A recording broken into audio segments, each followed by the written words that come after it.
വികൃതി വിജ്ഞാനീയം.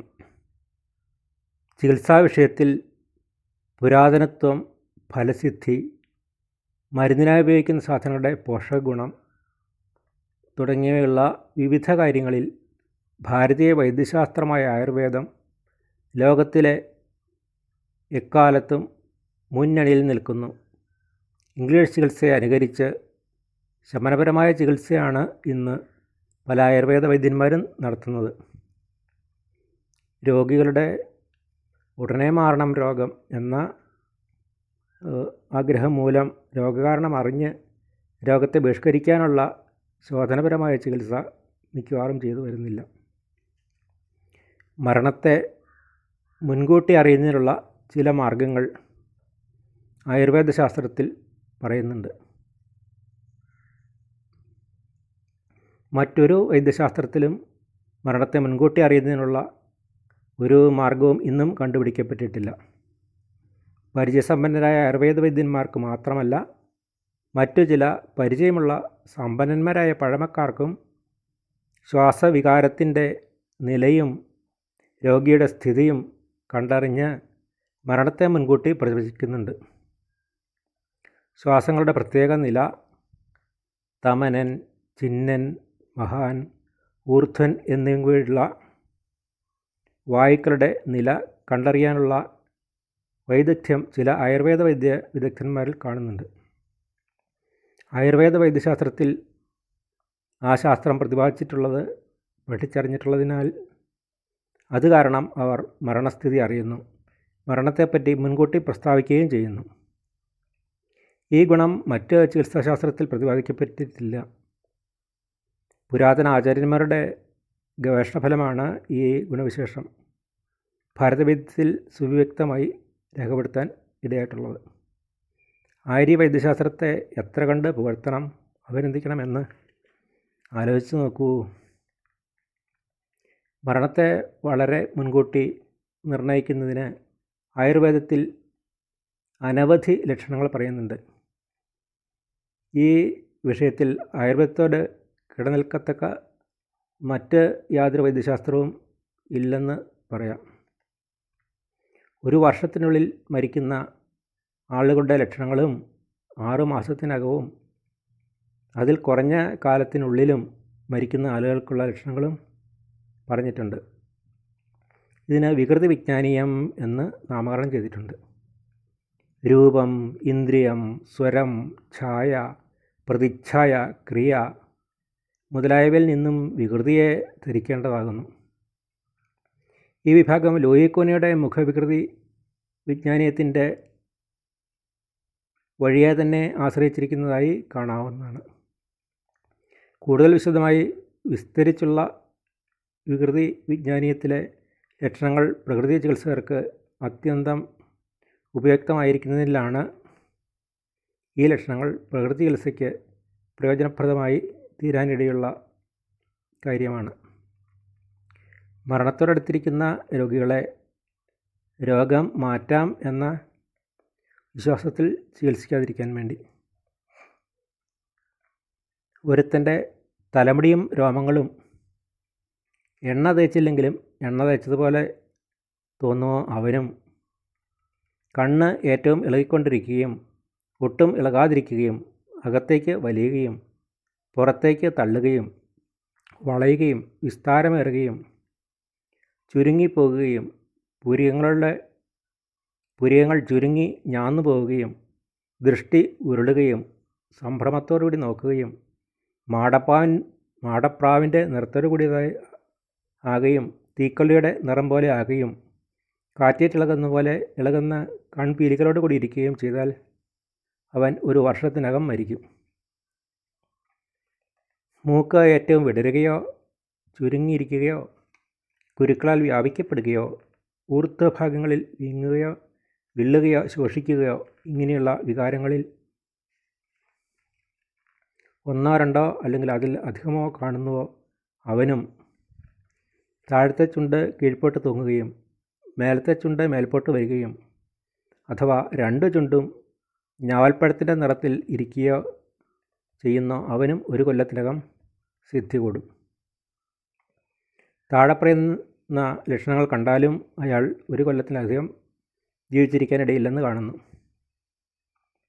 ദന്തങ്ങളിൽ ഇത്തിൽ പുറപ്പെടുകയും കരിവാളിപ്പോ ചെമ്പിൻ നിറമോ വരികയും പൂക്കുകയും ചളി പുരണ്ടിരിക്കുന്നത് പോലെ തോന്നുകയും പെട്ടെന്ന് പല്ലുകൾ പറഞ്ഞു പോകുകയും ചെയ്താൽ നാക്ക് വളയുകയും അകാരണമായി അങ്ങോട്ടും ഇങ്ങോട്ടും ഇളകിക്കൊണ്ടിരിക്കുകയും വീർക്കുകയും ശോഷിക്കുകയും കനക്കുകയും കരുവാളിക്കുകയും ധരിക്കുകയും വല്ലതും തേച്ചതുപോലെ തോന്നുകയും മുള്ളുകൾ ഉണ്ടാവുകയും കണ്ടാൽ കഴുത്തിന് തലതാങ്ങാൻ ശക്തിയില്ലാതെ വരികയും പൃഷ്ഠത്തിന് ദേഹത്തെ താങ്ങാൻ കഴിവില്ലാതെ വരികയും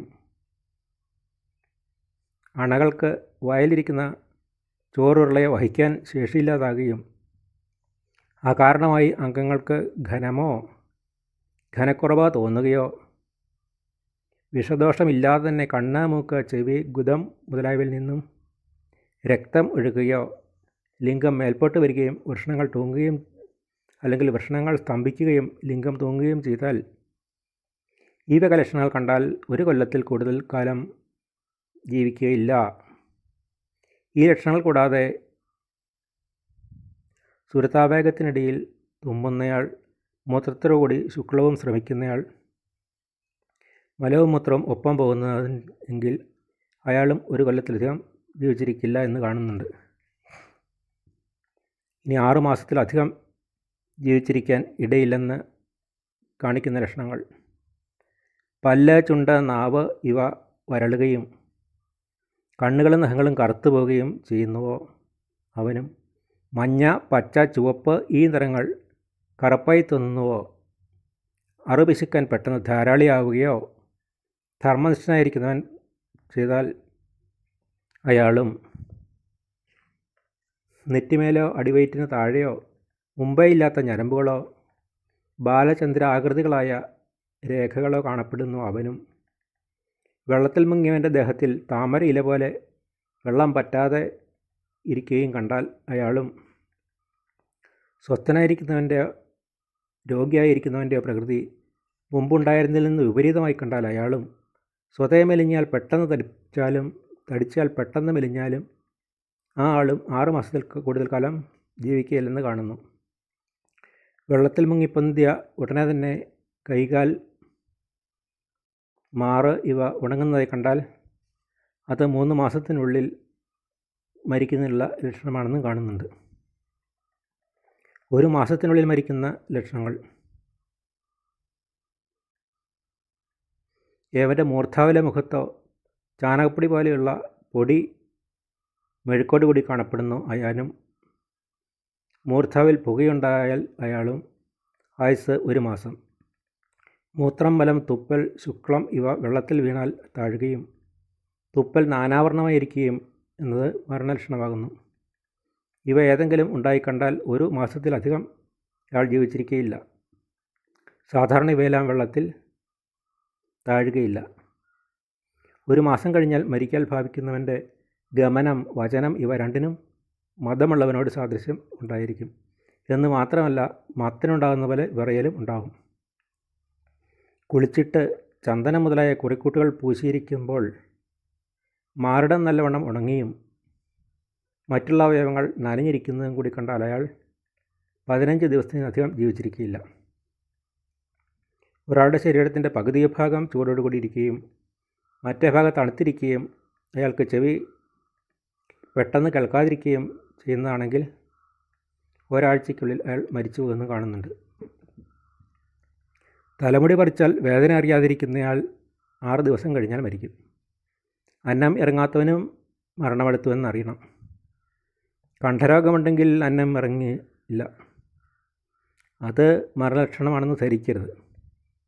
ശിരസിലോ പുരുക്കത്തിലോ പുതുതായി രോമച്ചാലുകളും ചുഴികളും കാണപ്പെടുന്നുണ്ടെങ്കിൽ അവൻ സ്വസ്ഥനാണെങ്കിൽ 6 ദിവസത്തിലധികം, രോഗിയാണെങ്കിൽ 3 ദിവസത്തിലധികവും ജീവിച്ചിരിക്കില്ല. സ്വരത്തിന് ദുർബലതയും ബലത്തിനും നിറത്തിനും ഹാനിയും യുക്തി കൂടാതെ രോഗത്തിന് വൃദ്ധിയും കണ്ടാൽ ഉടനെ മരിക്കുമെന്നറിയണം. പ്രതിച്ഛിന്നമായിട്ടും ഭിന്നമായിട്ടും വലിപ്പം കൂടിയതായിട്ടും ഇളക്കത്തോടു കൂടിയതായിട്ടും ശിരസ് കൂടാതെയും 2 ശിരസ്സുള്ളതായും വളഞ്ഞിട്ടും ഇങ്ങനെ നാനാപ്രകാരത്തിൽ വികൃതമായി കാണപ്പെട്ടാൽ അവൻ്റെ ആയുസ് അവസാനിച്ചു എന്നറിയണം. ആകൃതി കൊണ്ടും വലിപ്പം കൊണ്ടും നിറം കൊണ്ടും പ്രഭ കൊണ്ടും ഛായ മാറി എങ്കിൽ ഉടനെ മരിക്കും. ഛായ എന്ന് പറയുന്നത് ദേഹത്തിൻ്റെ നിറത്തോടും പ്രഭയോടും കാണപ്പെടുന്ന അതിൻ്റെ ദേഹാശ്രയമായിരിക്കുന്ന ഛായ എന്ന് പറയുന്നു. ഈ കുട്ടി അമ്മയുടെ ഛായ അല്ലെങ്കിൽ അച്ഛൻ്റെ ഛായ എന്നും മറ്റും പ്രയോഗിക്കുന്ന പദമായ ഛായ ഇതിൽ നിന്നും പോയിട്ടുള്ളതാണ്.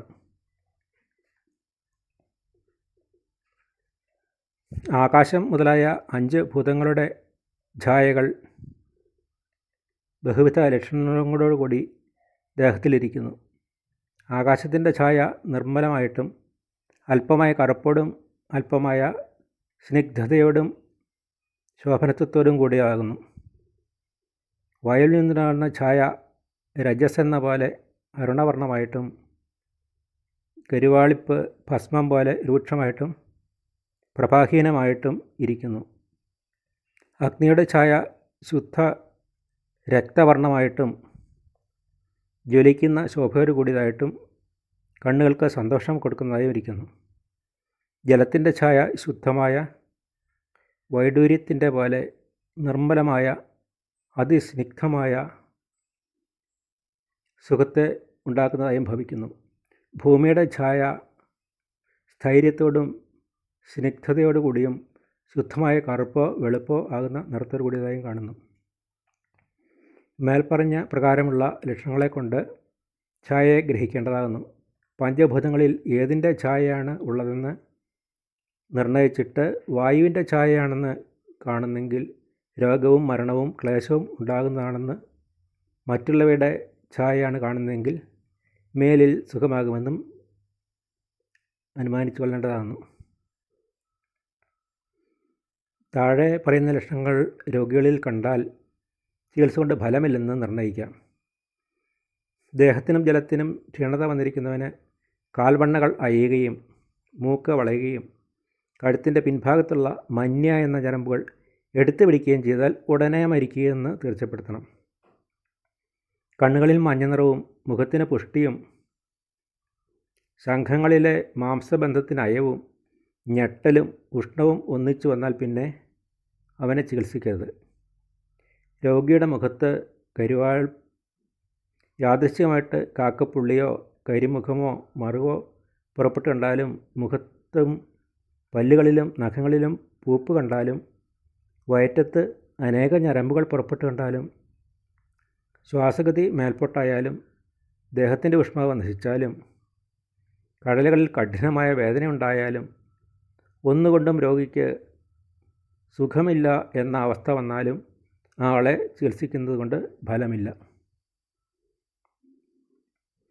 നാവ് കരുവാളിക്കുകയും മുഖം ദുർഗന്ധിയാകുകയും ഇടത്തെ കണ്ണ് അകത്തേക്ക് വലിയുകയും ചെയ്യുന്നത് കണ്ടാലും ചികിത്സ കൊണ്ട് ഫലമില്ല.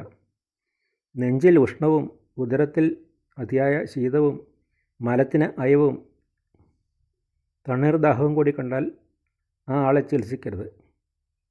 പാദങ്ങൾ കലശലായി വിയർക്കുകയും കണ്ണുകൾ വാടുകയും ചെയ്യുന്നത് കണ്ടാലും ചികിത്സ ആ ആളിൽ ചെയ്യേണ്ടതില്ല. സൂര്യൻ്റെ പ്രതിബിംബം നോക്കി ആയുഷ്കാലം തീർച്ചപ്പെടുത്തുന്ന ഒരു വിദ്യയും പണ്ടുണ്ടായിരുന്നു. ഒരു പാത്രത്തിൽ വെള്ളം വച്ച് അതിലുള്ള സൂര്യൻ്റെ പ്രതിബിംബം നോക്കി ആയുഷ്കാലം തീർച്ചപ്പെടുത്താം. രോഗി ആ പ്രതീക്ഷയെ മുഴുവനും ഛിന്നഭിന്നമാകാതെയും കാണുന്നുണ്ടെങ്കിൽ അയാളുടെ ദീനം ക്ഷണത്തിൽ ആശ്വാസമാകുമെന്ന് വിചാരിക്കാം. എന്നാൽ ഇത് തെക്കോട്ട് ഭിന്നമായി കണ്ടാൽ 6 മാസത്തിനകത്തും പടിഞ്ഞാട്ടാണെങ്കിൽ 2 മാസത്തിന് ശേഷവും അയാൾ മരിക്കുമെന്ന് കാണുന്നു. അയാളത് വടക്ക് ഭാഗത്തായിട്ട് ഭേദിച്ച് കണ്ടുവെങ്കിൽ അയാളുടെ മരണം 3 മാസത്തിനകത്ത് സംഭവിക്കും. അതല്ല കിഴക്കാണ് ഭിന്നമായിരിക്കുന്നതെങ്കിൽ മരണം 1 മാസത്തിൽ ഉള്ളിലായിരിക്കും. അയാൾ ആ പ്രതിബിംബത്തിൻ്റെ നടുവിൽ ഒരു ദ്വാരം കാണുന്നുവെങ്കിൽ 10 ദിവസം കഴിയുന്നതിന് മുൻപേ മരിച്ചു പോകും. ഇനി എന്തെങ്കിലും ആ പ്രതിബിംബം ചുറ്റും പുകയോടുകൂടി കാണുകയാണെങ്കിൽ അത് അയാളുടെ ഒടുവിലത്തെ ദിവസം ആയിരിക്കുന്നതാണ്. പഴയകാലത്ത് ഈ ശാസ്ത്രം ഉള്ള വസ്തുതകൾ ഫലിച്ചിരുന്നിരിക്കാം. എന്നാൽ ഇപ്പോൾ പരീക്ഷിച്ച് നോക്കി തന്നെ അറിയേണ്ടതാണ്. ഒരാളുടെ പുറമേ കാണുന്ന സ്വരൂപവും ഭാവവും നോക്കി എത്ര കാലം ജീവിച്ചിരിക്കാൻ ഇടയുണ്ടെന്ന വൈദ്യന്മാർക്ക് പറയാൻ കഴിയുന്ന പോലെ ഒരാളുടെ ശ്വാസോച്ഛ്വാസത്തിൻ്റെ ഗതിയും നിലയും നോക്കിയും മരണവിവരം അറിയാവുന്നതാണ്. ഒരാളുടെ വലത്തെ മൂക്കിൽ കൂടിയാണ് ഒരു ദിവസം ഇടവിടാതെ ശ്വാസം പോകുന്നതെങ്കിൽ അയാൾ 3 കൊല്ലത്തിലധികം ജീവിച്ചിരിക്കില്ല. 2 ദിവസം അടുപ്പിച്ച് അങ്ങനെ തന്നെ കാണുന്നതായാൽ അയാൾ 1 കൊല്ലത്തിൽ അകം മരിക്കും. അതേ മൂക്കിൽ കൂടി തന്നെ 3 ദിവസം ഇടവിടാതെ ശ്വാസം പോകുന്നതാണെങ്കിൽ അയാളുടെ ആയുഷ്കാലം 3 മാസത്തിലധികം ഇല്ലെന്ന് തീർച്ചപ്പെടുത്താം. ഒരാൾ പകൽ സമയം ഇടത്തെ മൂക്കിൽ കൂടിയും വേഗം ശ്വാസം വിടുകയും രാത്രിയിൽ അതിൽ കൂടി ആശേഷം ഇല്ലാതിരിക്കുകയും ചെയ്യുന്നെങ്കിൽ അയാൾ 4 ദിവസത്തിനുള്ളിൽ മരിക്കും. പിന്നെ 2 മൂക്കിൽ കൂടിയും 10 ദിവസം ഇടപെടാതെ ശ്വാസം വലിക്കുന്ന ഒരാൾ 3 ദിവസമേ ജീവിച്ചിരിക്കുകയുള്ളൂ. വലത്തെ നാഡി വിഷമമായി സ്പന്ദിക്കുകയും ഇടത്തെ മൂക്കിൽ കൂടിയുള്ള ശ്വാസത്തിൻ്റെ പ്രവൃത്തി തീരെ നിൽക്കുകയും ചെയ്തത് കണ്ടാൽ ആ രോഗി മരിക്കുമാറായെന്ന് തീർച്ചപ്പെടുത്താം. മൂക്ക് വളഞ്ഞു പോവുകയും പിന്നെ മൂക്കിൽ കൂടി ശ്വസിക്കുന്നതിന് പകരം വായിൽ കൂടി ശ്വസിക്കേണ്ടി വരികയും ചെയ്യുന്നതാണെങ്കിൽ ആ മനുഷ്യൻ പിന്നെ 30 മണിക്കൂർ മാത്രമേ ശ്വാസം വലിക്കുകയുള്ളൂ.